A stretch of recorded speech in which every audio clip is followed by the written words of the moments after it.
ነቢዩ ዳንኤል በትንቢተ ዳንኤል ምዕራፍ 7 ላይ እንዲህ የሚል ትንቢት ተናግሯል። የተበተነው ኃይል መሰብሰብ በጨረሰ ጊዜ ፍጻሜ ይሆናል ይላል። ይሄው እንደምታዩት ዓለምን ወደ መቆጣጠር ቀረበ።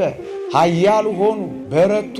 በቅርቡም ሰምቻለሁ 200 አይሁዳውያንን ከኢትዮጵያ እንኳን ሰብስበዋል ሲባል ሰምቻለሁ። አዎ ሁለተኛው የነቢዩ ትንቢት እየተፈጸመ ነው። የተበተነው ኃይል እስራኤል መሰብሰብ እያበቃ ነው። ያን ጊዜ ፍጻሜ ይሆናል የተባለው ቃል መፈጸሙ አይቀሬ ነው።